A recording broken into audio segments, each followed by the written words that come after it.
Apskatoties virsrakstus, varētu domāt, ka ekonomika plaukst. Akciju tirgus ir rekordaugsts, darba tirgus rādītāji izskatās spēcīgi, bet tā nav visa patiesība. Kamēr S&P 500 2026. gada sākumā pārspēja rekordus, daži no gudrākajiem investoriem valstī iegādājās uzņēmumus, kas balstīti uz vienu lietu – cilvēkiem, kuriem beidzas nauda. Un varbūt tas pasaka visu, kas jums jāzina par šo ekonomiku, jo, kad bagātie sāk ieguldīt lombardos, viņi neliek likmes uz labklājību, viņi liek likmes uz izmisumu. Pirmā nodaļa – stabilitātes ilūzija. Virspusēji Amerika izskatās veselīga, bezdarbs ir zems un algas lēnām pieaug. Vidusšķira ir stabila, bet tas nav gluži taisnība. 2026. gada sākumā Federālo rezervju sistēma noteica, ka ASV kredītkaršu parādu apjoms ir aptuveni 1,28 triljoni dolāru, un šis skaitlis katru gadu pieaug par vairākiem procentiem. Tas notiek laikā, kad darba devēji ziņo par stabilu algu fondu. Patērētāju noskaņojums sabrūk ikdienas izdevumu spiediena dēļ. Pārtikas, degvielas un komunālo pakalpojumu cenas ir augušas straujāk nekā algas vidējā ienākuma līmenī. Nekas no tā neparādās nodarbinātības ziņojumos, bet tas ir redzams lombardos. Lielākie operatori ziņoja par rekordlielām apkalpošanas maksām 2025. gada otrajā pusē. Šī tendence turpinājās arī 2026. gada sākumā. Pat apmeklētāju plūsma piepilsētas tirdzniecības centros atkal pieaug. Taču visatklājošākā daļa ir tas, ko cilvēki patiesībā dara šajos veikalos. Starp 80 un 90% ieķīlāto priekšmetu galu galā tiek atpirkti. Tas liecina, ka lielākajai daļai klientu ir pastāvīgs darbs, un viņi izmanto aizdevumu, lai pārvarētu laika posmu starp algām. Jūs varat atvērt Wall Street Journal un redzēt virsrakstus, kas kliedz par spēcīgu ekonomiku un stabilu darba tirgu. Tikmēr tajā pašā nedēļā mājsaimniecību finanšu stāvoklis sabrūk. Algas vēl joprojām ienāk, bet nauda pazūd ātrāk nekā tā ienāk. Ja algas tiek saņemtas, kāpēc ģimenes ieķīlā savas mantas, lai tikai izdzīvotu mēnesi? Otrā nodaļa – neredzamais izcilnieks. First Cash Holdings vada 3300 lombardu visā Amerikas Savienotajās valstīs, Latīņamerikā un apvienotajā karalistē. 12 mēnešu periodā, kas noslēdzās 2026. gada aprīlī, uzņēmuma akciju vērtība aptuveni dubultojās. Tā pieauga no zemiem 120 līdz augstākajam punktam 227. S&P 500 tajā pašā laika posmā atnesa tikai nelielu daļu no šī pieauguma. Tas ir tāds pieaugums, kādu jūs sagaidītu no vadošas mākslīgā intelekta laboratorijas vai biotehnoloģiju uzņēmuma, nevis no veikalu ķēdes, kuras vidējais darījums ir aizdevums pret pulksteni. First Cash ziņoja par 2026. gada pirmā ceturkšņa ieņēmumiem nedaudz virs $1 miljards, kas ir 26% pieaugums salīdzinājumā ar iepriekšējo gadu. Lombarda aizdevumi bilancē sasniedza rekordlielu summu – $851 miljonu, un kopējie aktīvi pārsniedza 5,4 miljardus. Tas liecina par uzplaukstošu biznesu. Uzņēmums pat paaugstināja savu 2026. gada pilna gada prognozi pēc aprīļa beigās sniegtā atjauninājuma.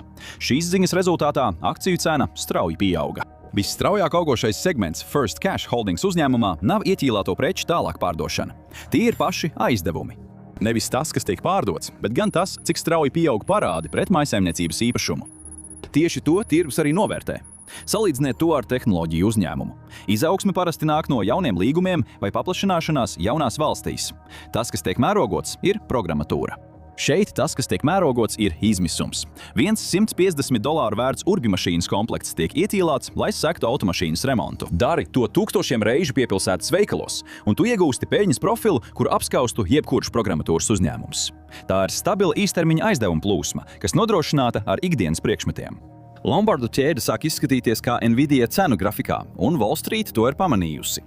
Viņi pieņem, ka aizdevumu portfelis turpina augt. Un tas ir galvenais rādītājs, jo tas darbojās tikai tad, ja arvien vairāk cilvēku turpina vajadzēt īstermiņa naudu, lai vienkārši izdzīvotu mēnesi. Citiem vārdiem sakot, izaugsmes stāsts vairs nav par paplašināšanos. Tas balstās uz to, ka vidusšķiras grūtības turpina parādīties datos. Trešā nodaļa – Rolex piepilsētā.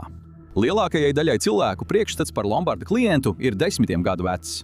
Tas saistās ar centra veikalu, neona izkārtni, rindu ar putekļainām ģitārām un klientiem, no kuriem banku sistēma atteicās jau sen. Tā nav taisnība. Aizdevumu summas mainās, un mainās arī klienti, kas tos izmanto. Strādājošas ģimenes parādās arvien biežāk. Sievietes ieķīlā mantotās rotas lietas. Mazo uzņēmumu īpašnieki ierodas ar Omega un Rolex pulksteņiem, kamēr amatnieki nes savus darba rīkus. Daži no tiem ir 1000 vērtībā, bet citi sasniedz 3000 vienā apmeklējumā. Mūsdienu klientiem ir algas izziņas. Viņiem ir 401 katu uzkrājumi, bet viņi joprojām ienāk pa durvīm, jo mēneša beigās cipari nesakrīt. Vidējo ienākumu mājsaimniecības, kas gadā pelna no 60,000 līdz 100,000, tagad veido nozīmīgu daļu no jauno klientu pieauguma. Daudz izmanto aizdevumu, lai sāktu hipotekāro maksājumu. Daži mazie darba devēji izmanto to, lai piekdienā izmaksātu algas, kad rēķins kavējas.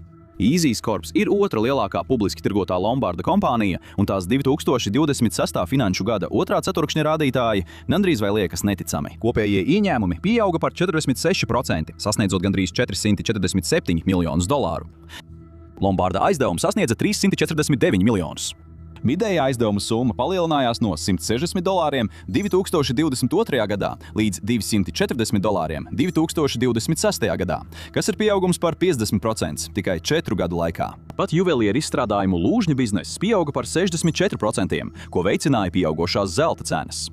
Zelta cenas šobrīd ir tuvu vairāku gadu augstākiem līmeņiem, kas nozīmē, ka uzņēmēji var aizdot vairāk pret mazāku priekšmetu skaitu. Kāzu gredzens, kas 2023. gadā būtu atnesis $180, 2026. gada sākumā varētu nest jau $320. Tas piesaista augstākas vērtības nodrošinājumu, un ir sākuši parādīties arī augstāku ienākumu aizņēmēji. Bērnu māsa Fīniksā ienāk otrdien ar savas vecmāmiņas tenisa aproci. Viņa nav krīzē dramatiskā nozīmē. Viņai joprojām ir stabils darbs un normāla dzīve uz papīra, taču viņas kondicionieris tikko saplīsa. Viņas kredītkarte ir sasniegusi limitu, un bankas aizdevums nebūs pieejams laikus.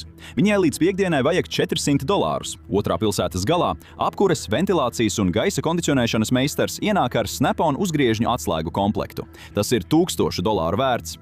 Viņam vajag $900, lai sektu algu iztrūkumu. Ar viņu uzņēmumu viss ir kārtībā, vienkārši laiks nav īstais. Abi viņi nonāk vienā un tajā pašā vietā. Ja cilvēki ar darbu un īpašumiem arvien biežāk izmanto lombardus, lai pārvarētu īslaicīgas finanšu grūtības, tad tas nav nodarbinātības jautājums, tas ir laika jautājums. Tāpēc visa šī nozare aug. 4. nodaļa – banku tuksnesis.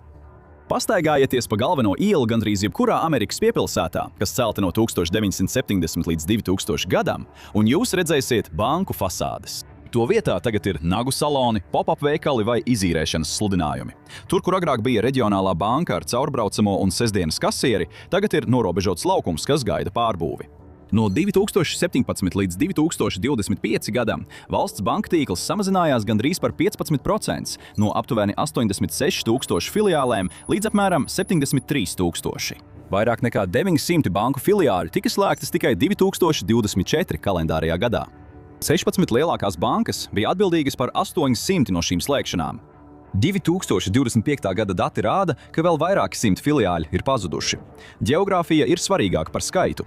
Filadelfijas Federālo rezervju banka ir konstatējusi, ka no 2019 līdz 2023 gadam ASV tika slēgtas aptuveni 5400 banku filiāles, un vislielākais slēgto filiāļu skaits bija vidējo un augstāko ienākumu priekšpilsētās.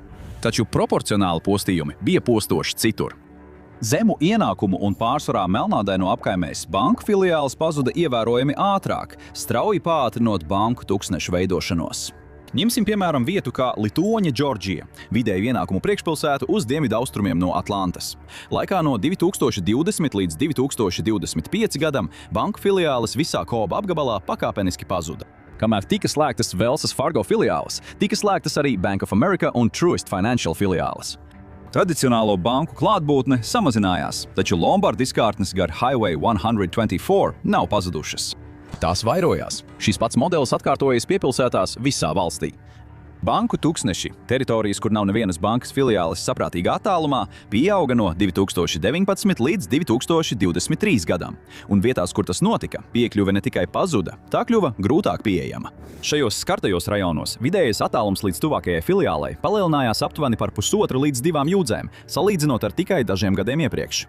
Tas nozīmē, ka tuvākā iespēja ātrai klātienes banku apkalpošanai turpināja attālināties. Un arvien lielākam mājsaimniecības skaitam šo plaisu aizpilda pavisam citas vietas. Tai paši piepilsētas rajoni, kas zaudēja savas pēdējās apmeklējamās filiāles, ir arī tie rajoni, kuros visstraujāk izplatījās Lombardu aizdevumi. Viena aizdevuma forma tika izņemta no šiem pasta indeksiem gandrīz vienlaikus ar to, kad tika ieviesta cita forma. 5. nodaļa – BNPL vārti. Lielākā daļa vidusšķiras mājsaimniecību vispirms apmeklē vienu vietu, pirms tās nonāk līdz Lombarda letes apmeklējumam. Tas neizskatās pēc aizdevēja. Tas izskatās kā norēķina poga. Pērc tagad, maksā vēlāk. Tika pasniegts kā finanšu iekļaušana. 4 vienkāršas iemaksas un bez procentiem, ja maksā laikā. Tas ir vienkāršs veids, kā izdalīt $300 pirkumus uz 2 algām.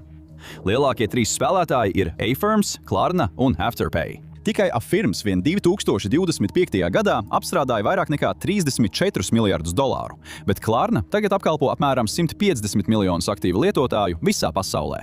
Tikmēr arī PayPal, Apple un pat Amazon ir ieviesuši savas maksā vēlāk iespējas. Šī joma no nišas funkcijas aptuveni 5 gadu laikā kļuva par noklusējumu izvēli. Ričmondas Federālā rezerve ir sekojusi šīs kategorijas izaugsmei, un darījuma apjoms katru gadu pieaug ar augstiem 2%. Pieaugtu pirkumu skaits, kas tiek veikti izmantojot nomaksas plānus, kuri lielākoties apēj tradicionālās kredītbirojas. Šīs lietotnes parasti neveic stingras kredītspējas pārbaudes, taču tās ziņo galvenajiem kredītbirojiem un veic vieglas kredītspējas pārbaudes. Taču tas joprojām nozīmē, ka pircējs var izmantot 4 dažādus nomaksas plānus pie Affirm, Klarna, Afterpay un veikala kartes. Patērētāju finanšu aizsardzības birojas ir norādījis uz šo tendenci. BNPL lietotājiem parasti ir lielāki kredītkaršu un patēriņa kredītu atlikumi nekā tiem, kas šos pakalpojumus neizmanto. Soda naudas par kavētiem maksājumiem uzkrājas, atkārtot izmantošanu pieaug un galu galā mājsaimniecība nonāk strupceļā.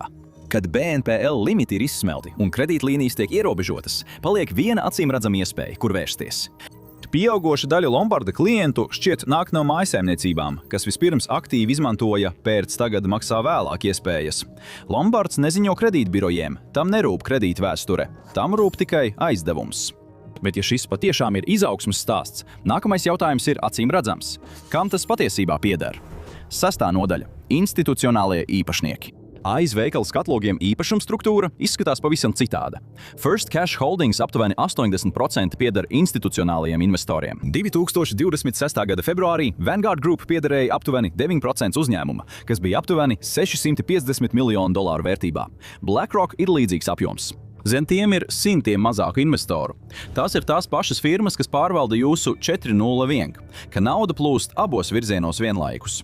Tās pašas firmas, kas palīdz cilvēkiem krāt pensijai, ir arī ieguldījušas uzņēmumos, kas pelna naudu, kad mājsaimniecībām pietrūkst naudas. No vienas puses tās pārvalda ilgtermiņa uzkrājumus, no otras puses tām pieder daļas uzņēmumos, kas iesaistās, kad kādam steidzami vajag $300 vai $500. Nekas no tā nav slēpts, tas viss ir publiski, taču tas rada dīvainu pārklāšanos. Nauda, kurai vajadzētu aizsargāt tavu nākotni, atrodas tajā pašā sistēmā, kas gūst peļņu, kad situācija kļūst saspringta. Un tieši šī daļa nešķiet acīmredzama, līdz to pasaki skaļi. Kāpēc lielākie aktīvu pārvaldītāji pasaulē iegulda miljardus sistēmā, kas šķiet gūst peļņu, kad viņu pašu pensiju klienti nonāk grūtībās? 7. nodaļa – ienesīguma slasts. Lombardi neizskatās dārgi, līdz neapskati iesaistītās komisijas maksas. Atkarībā no štata Lombarda maksas var sasniegt aptuveni no 60% līdz 240% gada procentu likmi. Parasta kredītkarte parasti ir ar procentu likmi nedaudz virs 20%.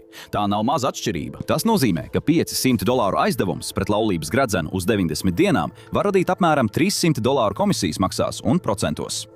Bankas aizdevums tiem pašiem $500 uz to pašu periodu? Apmēram $15. Tā ir tā pati nauda un tas pats laiks, bet pilnīgi atšķirīgas izmaksas. Lielāko daļu lietu Lombardā, apmēram 80 līdz 90% no precēm, klients izpērk atpakaļ, tāpēc ķīla parasti atgriežas, bet komisijas maksas ne, tās paliek spēkā. Un tas nozīmē, ka tie paši klienti var atkal un atkal izmantot šo sistēmu, katru reizi maksājot par ātrumu un pieejamību. Šai sistēmai ir vēl viena priekšrocība. Daudzos gadījumos tas neparādās jūsu kredītvēsturē. Tas neiziet cauri tai pašai apstiprināšanas sistēmai. Tas darbojas pēc pilnīgi atšķirīgiem noteikumiem, ko nosaka štata Lombarda likumi, nevis tradicionālie aizdevumu standarti. Apvienojot to visu, tas kļūst par ļoti specifisku uzņēmējdarbības veidu. Tas ir ātrs naudas aizdevums, kas nodrošināts ar kaut ko, kas jums jau pieder. Rezultāts ir tirgus, kas turpina augt, nevis tāpēc, ka cilvēki iegādājas vairāk luksusa preču, ko ieķīlāt, bet gan tāpēc, ka arvien vairāk cilvēku atkārtot izmanto tās pašas lietas, lai vienkārši izdzīvotu mēnesi. Bet, kad uz to visu paskatās, sāk parādīties cita tendence. Divpakāpju finanšu sistēma, kas ir izveidota, kamēr lielākā daļa uzmanības bija pievērsta citu. 8. nodaļa – The Great Decoupling. Labākie 20% aizņēmēji joprojām dzīvo vecajā finanšu sistēmā. Viņiem ir krājkonti, hipotekārie kredīti, kredītkartes, ieguldījumu konti. Viņiem bankas joprojām šķiet kā bankas, bet zem šī slāņa klusi ir izveidojies kas cits. Tāda, kas ir ātrāka, dārgāka un nepalīdz tev laika gaitā uzkrāt bagātību. Tā vienkārši palīdz tev izdzīvot mēnesi. Un tas parāda plaisu. Vadītāji, kas pārvalda šīs sistēmas daļas, vairs īsti nerunā par to kā par problēmu. Viņi ņem parasto cilvēku naudas problēmas un sauc tās par ieguvumu savai kompānijai. Kad viņi uzpērk vēl vairāk uzņēmumu, viņi to sauc par iespēju augt. Sākotnējais amerikāņu sapnis balstījās uz bankām, kuras patiešām vēlējās saglabāt vidusšķiras ģimenes kā klientus. Tagad uz šīm ģimenēm skatās tikai kā uz vēl vienu iespēju nopelnīt vairāk naudas. Sistēma tam jau ir izveidota, nauda jau kustas un uzņēmumi jau pelna. Investori atbalsta lombardus, jo peļņa vairs nenāk no jauniem produktiem vai jauniem klientiem. Tā nāk no tām pašām mājsaimniecībām, kuras sistēma kādreiz apgalvoja, ka ir izveidota, lai atbalstītu. Un, ja lietas jau virzās šajā virzienā, nākamais jautājums ir acīm redzams. Kas notiek, kad sistēma pilnībā apstājas? Uzziniet to raidījumā, kas notiktu, ja ASV ekonomika sabruktu. Vai arī skatieties šo.